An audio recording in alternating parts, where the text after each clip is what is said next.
feel. Today, Evian surpassed Perrier in sales, and now it's the chic French water of choice.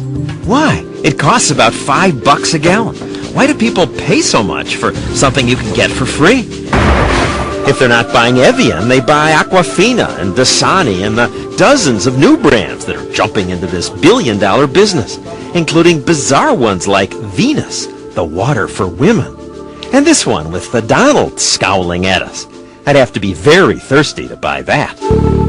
Me, as a parent, I feel more comfortable giving her bottled water. I drink Poland Spring, and that water is clean, it looks clean, it tastes clean, and it's like, it's clean. Yeah. It's clean. Bottled water, we were told, is cleaner, safer, healthier. Another of nature's gifts you can use to do something healthy.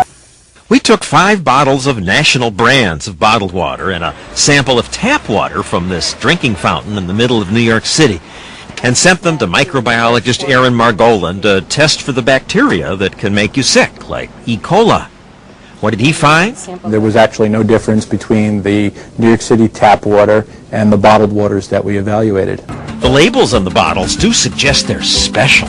Some show mountains or polar bears, but many of the names are wondrously misleading.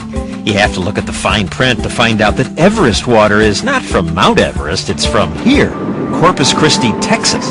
Glacier Clearwater is not from a glacier. Its source is tap water from Greenville, Tennessee. Couldn't find any glaciers around here. Big selling Dasani, Aquafina, and 25% of all bottled water sold is just reprocessed tap water from cities around the country. One of Aquafina's sources is the Detroit River.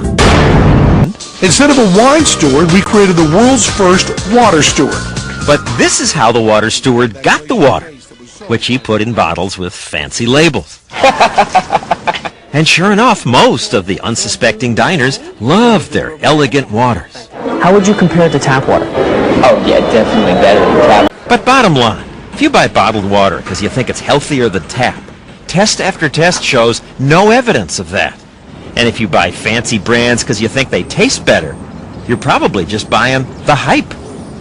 Really, whether you need it or not, it's a virtual medicine cabinet in your tap water if you live in many, many areas across the country. There's a scary new report out today. The Associated Press did a big amount of research on this, and the findings show that there were traces of prescription drugs in the water supply used by 41 million Americans in some of the biggest cities in the U.S. The list includes over-the-counter pain medication, mood stabilizers, even hormones. CNN's Elizabeth Cohen joins us now from the Medical Update desk in Atlanta. First, explain where they found it and what it is that they found, Elizabeth.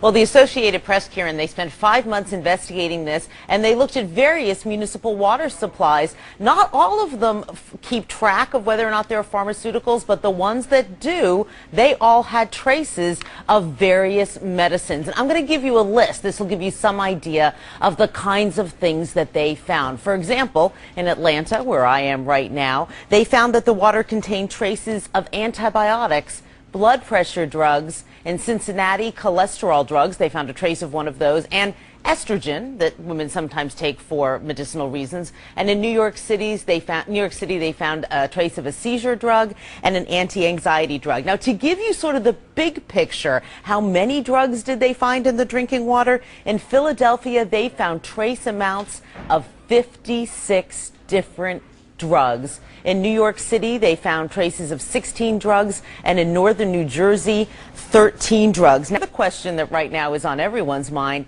is, how in the world did drugs get into our drinking water? Well, it's not very pretty, and I'll give you the sort of sanitized version. We all take drugs, and our body does not absorb 100% of everything. Some of it passes through our body, ends up in sewage. Sewage is then treated and ends up back in the water system. Of course, the next question is, well, what about bottled water? Well, I hate to sound so pessimistic here.